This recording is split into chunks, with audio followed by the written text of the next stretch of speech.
Good morning. All right. I did not know how many we would have here on one of the coldest Sundays of the year. I told Ricky I needed to get a little bit of help from the elders. This is one of the coldest mornings of the year, right? Appears, of this winter so far. And y'all know I'm cold-natured, right? You know that, don't you? And you know where they put me today? On the hall duty out there. Oh, I will be. So I got on these really heavy socks. I'm going to sweat the whole time out here, Anthony. Then I get out there and then I'll freeze. My wife told me I need to have my hand warmers with me, but I think they're all out of date, so I didn't bring them with me. All right, we're glad you're here. Certainly, I believe this will be okay to say this. We're thankful that Jackie Myers, Lauren, did not struggle for a lot longer period of time. So even though we're saddened that he will not see him here, we didn't want him to suffer. This morning, are there others associated with the congregation that you want to be aware of in prayer? Nobody? Yes, Kelly. So Kelly's dad, so Philip has 2 follow-up appointments this upcoming week. So far, everything's gone fantastic, right? Okay. All right, let's bow, please. Our Father in heaven, we are thankful for this opportunity we have to come together and to worship. We're thankful for this congregation here at Northside, for those that lead us and guide us as we on that path to heaven. We ask you continue to be with the 2 men that minister here. Help them that the sermons will be ones that will challenge us. We would ask that you be with those of this congregation that are suffering physically. Continue to be with Philip Russell. We ask that you be with the Myers family on their loss. Continue to be with others that we forget about. There are so many that are sick, that are shut in, that are unable to be with us. Continue to be with Larry Ray. Maybe he'll continue to improve. And Father, we ask that you help this country. It seems that there's much trying times. We'd ask that there be some way that the leaders can get together and that things will be done that will help us, especially those of us that are Christians, that we might be able to continue in the worship as we have in the past. Father, bless this church, bless this worship hour, and in Christ's name we pray, amen. All right, so most of you have been here during the last few weeks. The Wonderlicks haven't, which means probably that they are on babysitting duty this weekend.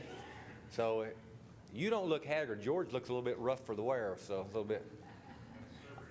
We can relate to this. So yesterday I'm not counting, but at 2:35, 3 children were dropped off at our house so that our adult children and Kirsten and them could all go to Tennessee, to Nashville, to eat out. And during the time they were sitting there, I'm certain, jovial and laughing around the table, eating, Tracy and I were just holding on for dear life. So, I do not know how much medication we took in the last 24 hours, but we have definitely had medication. It was great. I wouldn't take anything for it, but man, we were tired. Wow. Okay. All right, so we are in the Old Testament, right? We're surveying quickly, rapidly, trying to go through it so that we get an overview. Do you remember last week? We got to the book of Judges, and I tried to help you relate to the frame or the time frame that was going to take place in the book of Judges. And the way I brought that up is we're getting ready this year. This year we're going to have celebrations because this country is going to celebrate its 250th birthday. And so to really understand the book of Judges, you need to go ahead and, for some of you, Lauren, you're one of them. Okay, there's Jackson Glover, JG. There's a good chance of you seeing the 300th, y'all. Most of us, it ain't going to happen, is it? But for those that are here 50 years from now and you get to that 300, that's about the time frame that took place. If you want to be able to relate to this and understand that book of Judges, that's about the period of it, okay? Hard to say exactly, but the entire time of the Judges, when you count Eli and Samuel, let's just say roughly 350 years. Close enough, okay? Amongst friends. So we did Judges last week. When we finished the book of Judges, we said there were 2 more judges to talk about. Who are these last 2 judges going to be?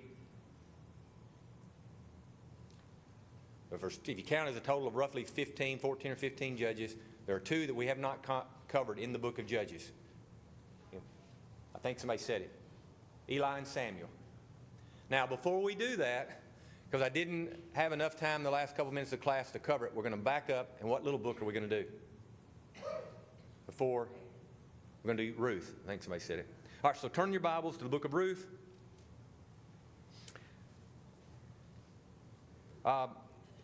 In this passage, we find out, what we're going to do this quickly, or try to, but get a few ideas from it.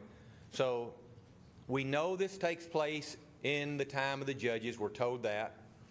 And we know it cannot be early in the time of the judges because we're going to find out that this is going to be in the lineage of David. And this woman's going to be, that we see is going to be his, I think I got it right, great-grandmother. So great-great and great-grandmother. No, I have to watch that.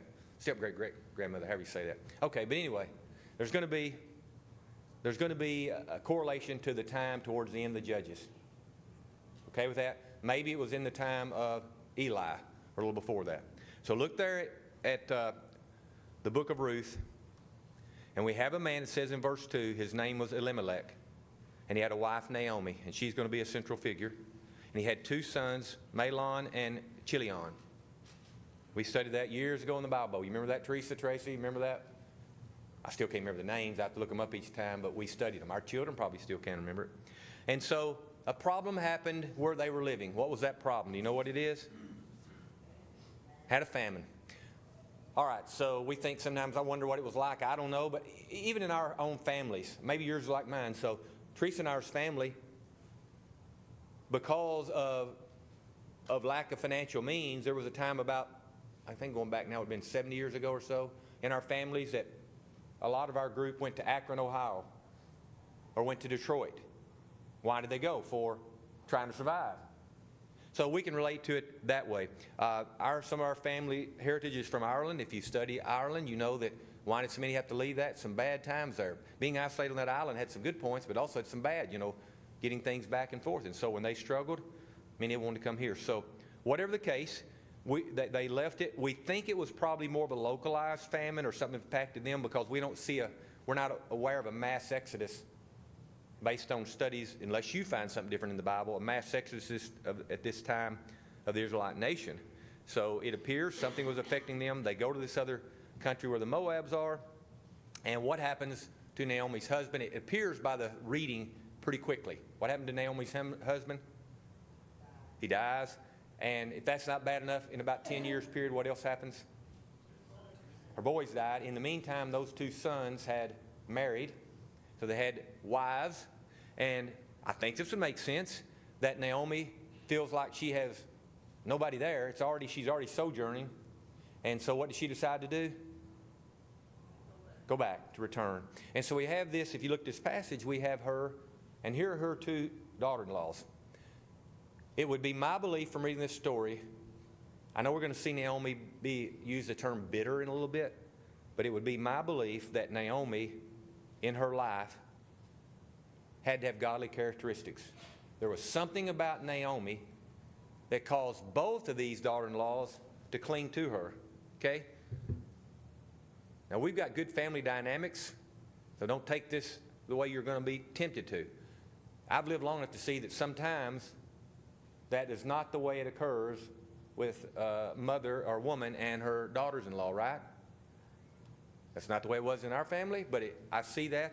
This is a great thing that these 2 women both were clinging to her and said, we're going to go with you. She makes a very common sense statement to him. She says, look, are you going to go back with me and wait for me to remarry, to have children, for them to grow up and you're going to marry them? That doesn't make sense. I'm giving you my blessings to leave. And I think we also see when one of them, look in verse 14. This is chapter 1 of Ruth. And they lifted up their voice and wept again. And Orpah kissed her mother-in-law.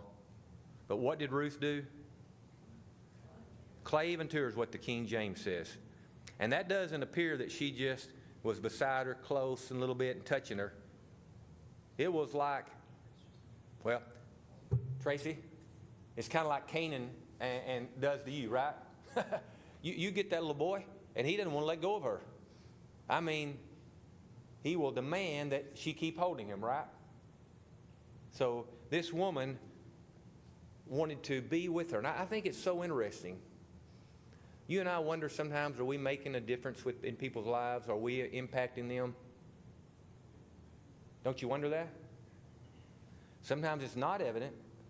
Sometimes it is by the way that people want to be together. I think this is evident that y'all make a difference in each other's lives, that y'all want to sit together. Right? And so I think what a statement about Naomi that Ruth wanted to cling to her. But what's the converse of that? I mean, the good part still. What about Ruth? She recognized what she had. This always amazed me. So we got two women, two daughters-in-law, both in the same circumstances. Would you agree? Both had the same opportunities presented to them. Would you agree? Do they take opposite paths? In the high school class Randra and I was for years, it was so hard to take sometimes how you could see it happening and you would see what appeared to be in the same circumstances, from the same family, go opposite direction.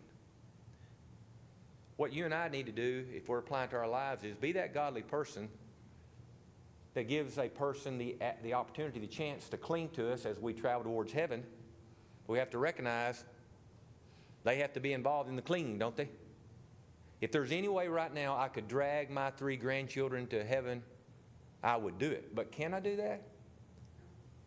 But I'm going to do every little bit of prodding I can, aren't I? So I really love this about Ruth, that she recognized the opportunity. Sometimes we just will overlook or fail to understand that God is out there. Just most people don't recognize it. They don't recognize their godly opportunities. Again, I can't spend too much longer on there, but I love verse 16. Look there with me. I want to make sure you're reading. This is so important.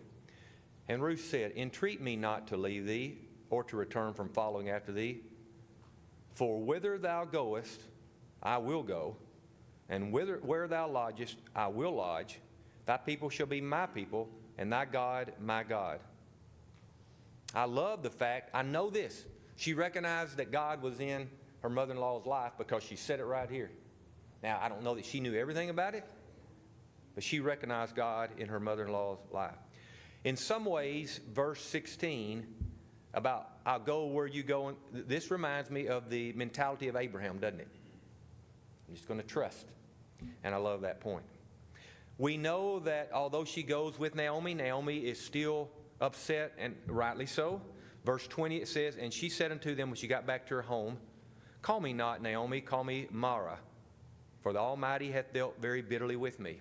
So that even lets you know, you and I as godly people, sometimes we're still going to be upset, and sometimes we're not careful. Who do we blame? God. What I like about this, we're not going to look through all this rest of these chapters, but Naomi is smart enough to recognize, to agree with her daughter-in-law, she needs to go out and glean. She needs to work. Not going to sit at home waiting for everybody to bring stuff to them. So her daughter-in-law goes out. Naomi also, as she questions more, recognizes, hey, what field she has gone and done well at. And she says, this is a good man. He's next of kin.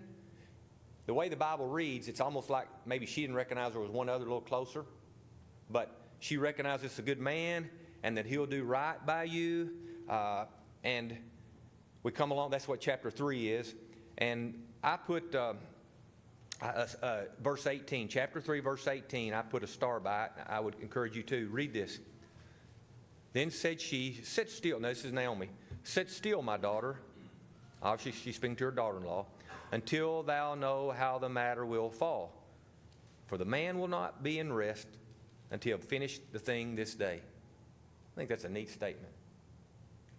I think that's neat that this woman recognized how the man would be driven. I think it's also a neat statement that she knew the character of this man well enough that he would see this through. He wasn't some flippant little man that would put it on the back burner.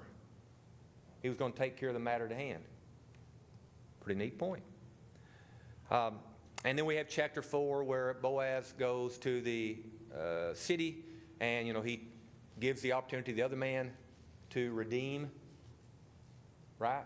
To redeem Ruth. And the other man would have, except it would have affected his inheritance. So Boaz says, "I will," and he takes his shoe off and he gives it in the presence of 10 men. to prove that he was going to do right by Ruth the Moabite. Verse 13 of chapter 4 says, So Boaz took Ruth, and she was his wife. And when he went unto her, the Lord gave her conception, and she bare a son. And the women said unto Naomi, listen to this, Blessed be the Lord, which hath not left thee this day without a kinsman, that his name may be famous in Israel. And he shall be unto thee a restorer of thy life, and a nourisher of thine old age. For thy daughter-in-law which loveth thee, which is better to thee than 7 sons, hath borne him. 16, which she takes care of him. And look at verse 17 if you want to know of the lineage. There's a son born to Naomi, and they called his name Obed. He is the father of Jesse, the father of... So we have that lineage. This is one point for me. Again, we're trying to apply this to our lives. How can we help you with this? So in our family, obviously, Teresa and our's dad, he lost our mother, his wife, premature. In fact, in a sense, we think, he lost her 7 years earlier when her mind was gone. And you could be bitter about that. I believe the Lord provides if you look around. And what he did for Dad is he provided 4 grandchildren. And he will tell you, if you could have, for those of you who talk with him, he would have told you. And if you get to heaven, I think he'll tell you the same thing. That's what kept him going, what pushed him. So here would be my encouragement for you and I. Hard times happen, don't they? Hard times happen, don't they, Miss Pat? And so let's not do like temporarily Naomi did and be bitter or think we're bitter. Can we look for things around us and others around us that we can put our love on and let love on us? This congregation gives you so many opportunities. If you're sitting here this morning and feeling forlorn, feeling like I just don't have anything to live for, then you are missing the opportunity of all these little children running around. You didn't take it upon yourself to give them cookies every time they run by, right? Look for those little children you can give cookies to. Yes, Tracy.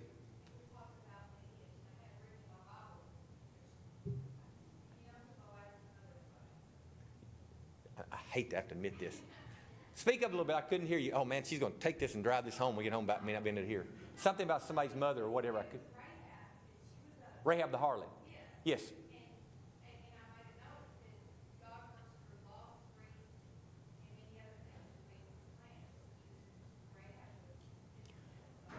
I forgot about it. Last week I made a little bit of reference that we're going to talk about this Moabitess, and that's weird how she came in to contact with the Israelites and also how Rahab was a part of this plan. It's weird. And so my wife, she is so smart, was bringing up the fact that, really, somebody mentioned her, she wrote in her Bible, okay? It is neat. And God can find ways to use the most unlikely people, can't he? And so when you and I, with all of our background in the church, my goodness, if he can take somebody that hasn't had a church-like background and do something with them, what should he do with our lives? What should we be able to do? And we ought to be like Paul sometimes, be able to set the world on fire, shouldn't we? And yet if we're not careful, we sit back here and what do we do? Jason, don't you think God does that just so that we don't judge people too harshly? Absolutely. In fact, one of the problems he had with the Israelite nation as a whole, he had a group of people that thought they were so, I've already said it before, so privileged that they forgot they had responsibilities. So sometimes he had to bring in the least likely, the lowest, and prove to them, that this is a real follower of God. Rahab became a real follower, better than the Israelites that were born in, and also what this woman did here. Seems to be right. So yes, God uses many times the lowly and shows us how we should be. Maybe the ones we consider lowly, he doesn't. Do what now? Maybe the ones we consider lowly, he doesn't. Goodness, I'm still not fully hearing. Maybe what we consider lowly. Oh, what we consider low. Now I get it. Yeah. Yeah, what we consider low. Okay, so this goes along with the point I brought up multiple times, Chris, that we here in the United States, we elevate ourselves and we believe we're it. Come on, we do. Said that over and over. And we look at third world countries and we think those souls aren't anything. We think they're lowly. Did you have something? Did somebody back here? Did Jack or anybody? George? Nobody? They're afraid. No, it wasn't us. Okay. All right. Yes, we do that, Chris. We do it all the time. We think of other people. Come on. Here in the United States, who's supposed to be top dog? Each one of us. Anthony, you are it, according to the United States. It's your choice. It's everything. It's all about Anthony, right? I see my tax bill, yeah. See? All right. All right, let's go to Samuel. Run out of time. 1 Samuel. Who is the main character here at chapter 1? Not the whole book, because it's going to be, we're going to see two other figures come in. Who is the main guy, so to speak, the judge when we begin Samuel? That's why I should have said it. The second to the last judge, who is he? Eli. So we start chapter 1. We have Eli, and probably Eli and Samuel, they may be the most nationwide of these judges. Remember last week we said some of these judges were just in little areas, maybe helping a tribe or two or three. So Eli and Samuel, in fact, we find out Samuel later had a circuit. You know, he pretty well traversed, it seemed like, the whole area. So chapter 1, we have this man, Elkanah. Now this is where it gets a little confusing, because if you only read chapter 1, verse 1, what tribe is he from? Just before you go on a little further, what would you say? Yeah. But when you go on further, you're reminded later about, this term comes along about Levite. And I have to remind myself this every time I have to remind myself, every time. The Levites, did they have a particular region? They were what in the land of Canaan? They were dispersed. When there are 48 Levitical cities, am I thinking that right? We've had that already. I think it was 48. Okay, anyway, they're dispersed out. And so, if I understand it right from the studies, what it amounts to is he was a tribe of Levi, but his particular area, I believe, was in the area of Ephraim, in their particular region. You can think different, but I believe that's the way of it. And so he had two wives, and the one that did not have a child was Hannah. And so she prays for a son, and she says, Lord, if you give me a son, you know what I'll do with him? Dedicate him to the Lord, dedicate him to you. And we know that Eli saw her and thought maybe she was drinking or something else. You know, what is going on with her? He couldn't figure it out, maybe. Now, she bore a son, and we come on down to, hey, before I get to her son, Samuel, what happens in chapter 2 that is a very interesting, terrible point, beginning in verse 12. Chapter 2, verse 12. Let's do this before we go further. Chapter 2, verse 12. What does Eli, what we know about his sons? Yep. And if I fail later, I'll go ahead and say it now. What are we going to find out about Samuel's sons? You know what's going to be the same thing, George? So what is this for you and I? What does this help us? We're relating this to our lives. What's it mean? All right, let me use this for example. So the Cunninghams are sitting over here. How many children how many boys do they have? And you're trying to be godly parents, do things godly. Does that guarantee that those two boys will be godly? It hurts, doesn't it? But you have to recognize that. So does that make us work less to teach them? Should make us do what? Work harder. We should not make the assumption. And in fact, the Lord is very frustrated with Eli because the Lord is going to get on to him and say, hey, you didn't even stop them from doing this. And I think this is so interesting. You and I, we've lived long enough. You've seen godly men in a pulpit. And that's still no guarantee. And our George preached and his son is doing that. But that's not always the case, is it? There's no guarantee because George Wunderlich was standing up in a pulpit all those years that Tyler Wunderlich was going to end up being a minister, was it? Even being faithful to the church. Right? Did you ever worry about that? Oh, every day. Yes, sir. Do you still worry that he could leave the faith? You don't? Our little kids get to be big kids, and they have minds of their own after that. And, All right. and they make their own decisions, and despite what mom and dad might suggest, that these days it might mean they hear us talk, but I'll do what I'm going to do, and that's Yep. the way it goes. So Tracy and I found out by the time they got into high school, at some point there was a limit to what you could do. Now, that doesn't keep me from praying that they stay faithful. It doesn't keep me from putting my input. In fact, just a little bit. Maybe you would think I'm wrong, but look at this in verse 22 of chapter 2. Now, Eli was very old and heard all that his sons did unto all Israel, and how they lay with the women that assembled at the door of the tabernacle of the congregation. And he said unto them, Why do you do such things? For I hear of your evil dealings by all this people. Nay, my sons, for it is no good report that I hear. You make the Lord's people to transgress. Okay? If one man sin against another, the judge shall judge him. But if a man sin against the Lord, who shall entreat for him? Notwithstanding, they hearkened not unto the voice of their father, because the Lord would slay them. Now, some things for me is, I'm going to use this for my idea that I would, in the right manner, still want to remind my children, even at their older age, that they follow the Lord, and if they think they're doing wrong, I would want to point that out. We have an eldership now. Chris is sitting up there, and if the eldership sees that a child of God here is in error, they have a responsibility to try to do what? Instruct them. What are you doing from the pulpit? Well, what did you do for the pulpit for all those years? Didn't you instruct people, even if they were my age, trying to remind them? And so let's not forget that let's influence our children, our grandchildren, in the right manner, even as they age. So Samuel's born. Eli, his sons are not right. There needs to be somebody else take over, and it is going to be Samuel. My Bible in chapter 3, those who assembled it put the Lord calls Samuel so that I can quickly find that. Jason, real quick. Yes, Daniel. The craziest thing to me is in 1 Samuel chapter 3,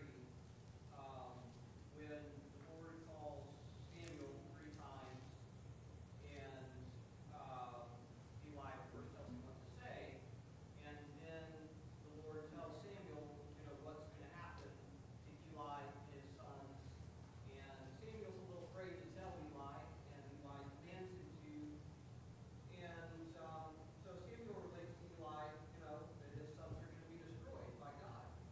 And Eli says, he's the Lord, let him do what he thinks is best. That's kind of the attitude he had his whole life about his sons, He just didn't restrain them, he didn't punish them, he didn't instruct them in righteousness. I mean, right here, if this was David, the man after God's own heart, what did he do when, God told him a punishment was going to happen, or, somebody was going to die, or whatever? I mean, he got on his knees, he put on sackcloth, he put on ashes on his head, he cried, he begged the Lord to relent. He would do everything in his power. There's just kind of this attitude of resignation. I don't know, I think it's a very poor attitude. Okay, so what, and especially those online couldn't see it. So Daniel's pointing out that with Eli, once he is given the message through Samuel from the Lord, I think I said it right.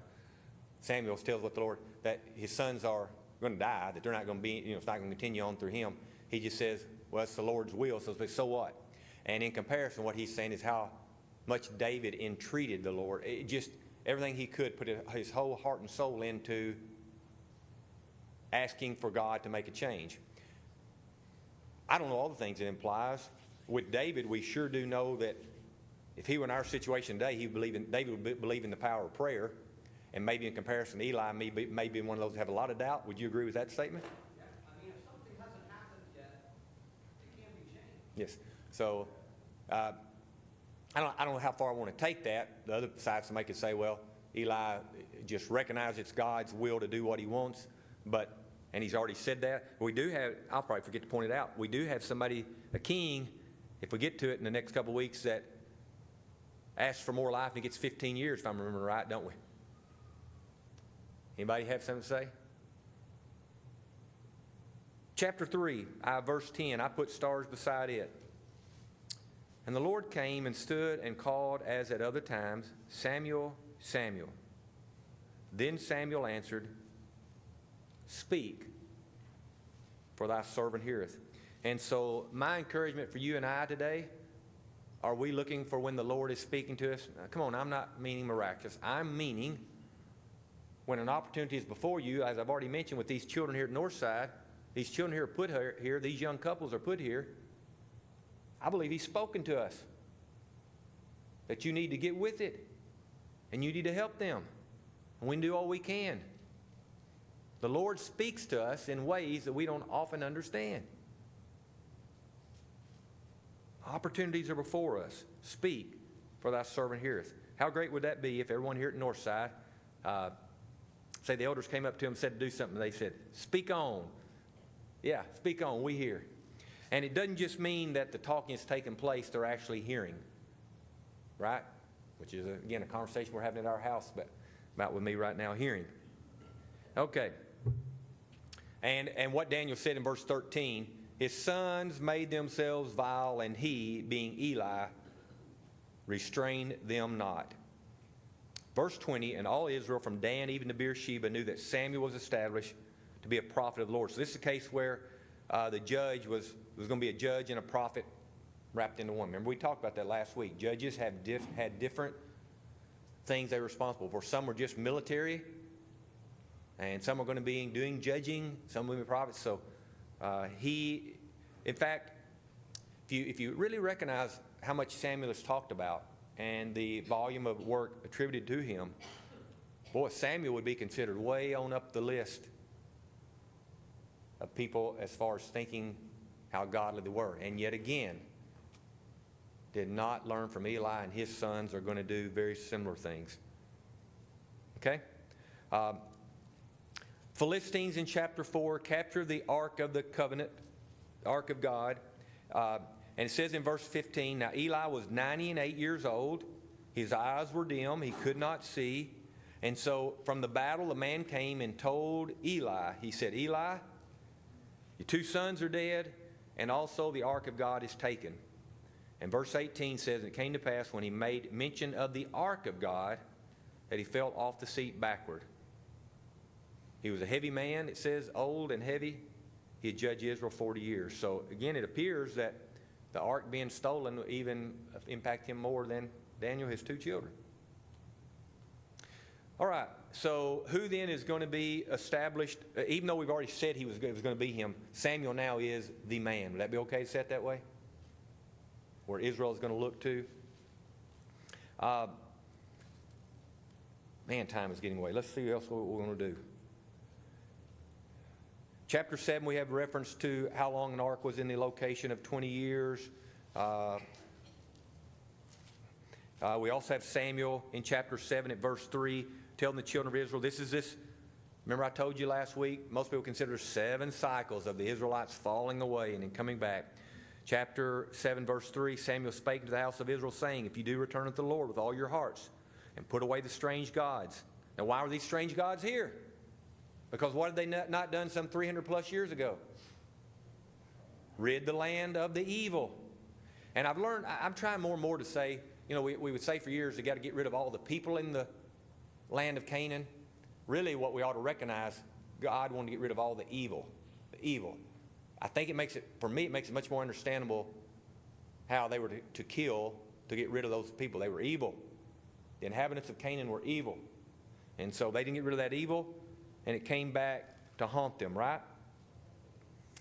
This is getting ahead of itself, so to speak. Chapter 7, verse 15 says, and Samuel judged Israel all the days of his life. Verse 16, and he went from year to year in a circuit to Bethel, Gilgal, Mizpah, and judged Israel in those places. So we see he was a prophet, and we have this term judge here using, and it really does, with Samuel, imply that he made judgments. He told them when they're doing things in error. And chapter 8, what I've already been discussing. Now the name of his firstborn was Joel, and the name of the second, Abijah, and they were judges in Beersheba, and his sons walked not in his ways, but turned aside after lucre, that's evil gains, and took bribes, perverted judgment. Do we ever see that in our country? Politicians, judges, it's just all the way. Bribes, things done. And so, it seems that this is the excuse that the children of Israel are looking for, because look at what they asked for in chapter 8, verse 4. Then all the elders of Israel gathered themselves together and came to Samuel unto Ramah and said unto him, behold, thou art old, thy sons walk not in thy ways. Now make us a king to judge us. What's the end part of that verse? I know you're with me. Like all the nations. But the thing displeased Samuel when they said, give us a king to judge. And he prayed to the Lord. In verse 7, the Lord said unto Samuel, hearken unto the voice of the people and all that they say unto thee. For they have not rejected thee, but they have rejected me, that I should not reign over them. The man that writes the book that I like to read a lot from, he says that the Lord desires for them to have a king. I do not get that. I do not see that. it is my belief from reading the Bible and the Old Testament in particular that the Lord would have hoped they'd continue to look for Him and Him only as their leader. And so I like this statement here, and he says, who they rejected? Rejected the Lord. They didn't reject Samuel. They rejected the Lord. Those of us in our leadership. Chris, are you still sitting up there? So if you're doing godly things, and you as an eldership ask the congregation to do something and it's godly, and we don't do it, who have we really rejected? Rejected God, rejected the Lord. And so there's an example for you and I. You have a minister and he's preaching the word to you, and he's preaching the word, not his own opinion, and you don't abide by it, you don't do what he says, you haven't rejected him. Who have you rejected? All right, didn't you have to remember that when you were preaching it through the years? Try to remember that. Look, it hurts when nobody comes forward when you know they're ones need to, but ultimately they didn't reject George Wunderlich. They rejected the Lord. What now? A whole lot. I remind myself over and over in teaching, even the young people and things, that, look, if Paul couldn't convert everybody, and he's a man, and Christ couldn't, the greatest teacher of all time, not everybody was going to follow him, what are measly little people like you and me going to do? All right, Daniel. One of the main reasons they wanted a king was so he'd fight their battles, right? Yes. Well, prior to this, God helped them win their battles. God would fight for them, and they would, really destroy their enemies, even if they were a very small amount of people and a very, very great enemy. God would give them the battle. Well, just in between these two parts we talked about, the birth of Samuel and the rejection of God, they took the Ark of the Covenant in battle. Yep. They tried to force God Didn't work. to fight for them and give them battle. Yep. And, then when the Ark is captured, God didn't need the people of Israel to take care of his Ark, did he? No, sure didn't. He took care of the Philistines when they had it wrong. He made sure they knew they weren't supposed to have it, didn't he? That's right. But, they wanted God to do, exactly what they wanted him to do, right? Say it again. They wanted God to do what? They wanted God to fight the battles for them, and they didn't want to do anything for him. They wanted to do it their way. One-way relationship. Mhm. God did everything for them, and they didn't have to do anything in return. So what's the application for you and I, Daniel? We're here to serve God. God's not here to serve us. Okay. So there's where ultimately I was hoping he's going to get to. You do things God's way. And when we have real problems, or when Jason decides to do it his way and not God's way. And the Israelites had a fine setup. I mean, they would forget that 300 men with Gideon, how do you say his name? Gideon. I always forget it's a G or D, a D or B. Gideon.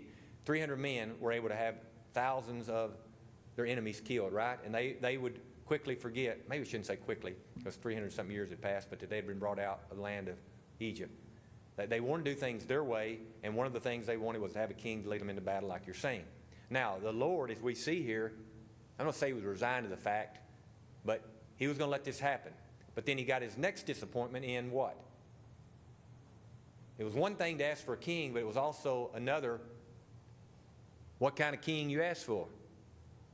And the king that they chose in chapter 9 says, now there was a man of Benjamin whose name was Kish. And he had a son, verse 2, whose name was Saul. And look at verse 2. The children of Israel, there was not among the children of Israel a goodlier person than he. Now you, make sure you read this. What do they mean goodlier? Looked good. From his shoulders and upward, he was higher than any of his people. He was a good-looking guy. Okay?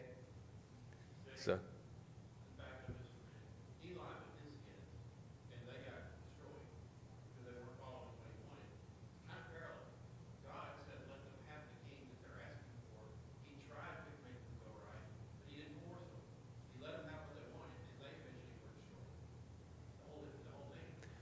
Yeah. So Lord is going to let you and I make choices. That is one of the things I say right off the bat. If you compare us to Islam, where, man, you're going to force the issue, force it. The Lord allows us, and then we choose. That's part of being a free moral agent, isn't it? And he allowed the Israelites to choose. He gave them this choice, and they're going to end up seeing, they're going to reap. It's so interesting to see, hey, you're going to ask for this king. You're going to get him. I'm going to let you have him. He's going to take of your sons and daughters. He's going to take of your monies. And what they still say? We want him. We want him. I think that's so interesting that They wanted him over the Lord that would do these things for them without demanding all these sums and things that was talked about. Chapter 9, verse 21, Saul starts out humble and says, am I not a Benjaminite of the smallest of the tribes of Israel? And my family the least of these families? But boy, it doesn't take him long for, what do we say about power? It can go to your, power can go to your what? And in Saul's problem, that was the problem, was because he was head and shoulders bigger than everybody else. So I'm assuming he had a big head. Okay, easy to, man, he filled that up. He had a lot of ego. Chapter 10, Samuel anoints Saul. So Samuel says, hey, yep, the Lord says you're king. He's installed, it says in verse 17, at Mizpah. Verse 23 of chapter 10 again says he's taller than any of the people from his shoulders and upward. Chapter 11, Saul defeats the Ammonites, but we see here that we begin to see Saul's problems. He does a couple of things wrong. He goes in to do Samuel's duties and act the part of a priest when he's not supposed to. And then we're also going to see that he does not get rid of all of these particular peoples in another battle like he's supposed to. He saves some of them, blames it on the people, right? And we learn that the Lord says, look, you're not going to continue. Your children are not going to reign on the throne. And it will be the kingdom we taken away from you. Trying to think where else to go here. Man, I wanted to get further today. So chapter 13 of my Bible is where it says Saul intrudes the priest's office. That's what I referred to. His son Jonathan becomes important. You can see in chapter 14, he smites the Philistines. And we get to see Saul make some bad decisions that even affected his son. Remember, he says, hey, don't you do any eating after this battle. You know, we're not going to eat. And his son Jonathan didn't get that memo and ate something and, in a sense, was what? Condemned for it. And we know he didn't die at that point, but at least Saul, we see some of his rashness. Man. Chapter 15 is supposed to kill the Amalekites, and he didn't. I guess I need to stop here. Chapter 16, let's start up next week there with David. Actually, I'm going to have to watch how I word this. David is going to be anointed as king, but he's not going to immediately take over the kingship, okay? To kind of whet your appetite. We come down from Moses. Remember, I said he's on the other side of Columbus, so in about 1492, Moses came on the scene. It's close enough. 1500 BC, he came on the scene. When we get to Saul, just so you know, depending on how you look at calendars, it was either 1040 or 1050 BC. 1040, 1050 BC. That begins the reign of what I consider the three big kings, because you have a consolidated kingdom. As close as you can get to consolidate. It's going to last 120 years. Easy to remember? 40, 40, 40. Roughly 40 is going to be Saul years as king.